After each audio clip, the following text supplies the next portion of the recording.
रामू, गांव का एक जिज्ञासु नौजवान, इन कहानियों पर विश्वास नहीं करता था। उसने सोचा कि वह हवेली के अंदर जाकर सच का पता लगाएगा। उसके दोस्तों ने उसे रोका, पर उसकी जिद के आगे कोई नहीं टिक पाया। मैं कुछ नहीं मानता, डरने की कोई बात नहीं है, उसने कहा और एक मशाल लेकर हवेली की ओर निकल पड़ा। हवेली के पास पहुंचते ही उसे अजीब सा एहसास हुआ। दरवाजे की चटकनियां टूटी हुई थीं, अंदर अंधेरा और खामोशी थी। लेकिन जैसे ही उसने कदम रखा, एक तेज चीख सुनाई दी। वह घबरा गया, पर साहस जुटाकर आगे बढ़ा। हवेली के अंदर हर जगह धूल और मकड़ी के जाले थे। पुराने फर्नीचर, टूटे शीशे और दीवारों पर खून के धब्बे देखे जा सकते थे। अचानक उसे किसी के पैरों की आवाज सुनाई दी। उसने पीछे मुड़कर देखा, पर वहां कोई नहीं था। कौन है? उसने आवाज लगाई, लेकिन जवाब में केवल खामोशी मिली। आगे बढ़ते हुए उसे एक पुराना दरवाजा दिखा, जो खुद ब खुद खुल गया।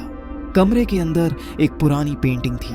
उस पेंटिंग में एक महिला थी, जिसके चेहरे पर गुस्से और दर्द के भाव थे। अचानक पेंटिंग की आंखें हिलने लगीं। रामू ने डरते हुए कदम पीछे खींचा, लेकिन तभी कमरे का दरवाजा जोर से बंद हो गया। रामू अब बुरी तरह फंस चुका था। वह दरवाजा खोलने की कोशिश करता रहा, लेकिन कुछ भी काम नहीं आया। तभी उसने महसूस किया कि कोई उसके पीछे खड़ा है। उसने पलटकर देखा तो एक काली छाया उसकी ओर बढ़ रही थी। छाया ने कहा, तुम यहाँ क्यों आए हो? ये हवेली हमारी है, यहाँ तुम्हारा कोई काम नहीं। रामू की आवाज कांपने लगी। मुझे माफ कर दो, मैं यहाँ गलती से आ गया, छाया ने कहा। यहाँ से बचने का सिर्फ एक रास्ता है।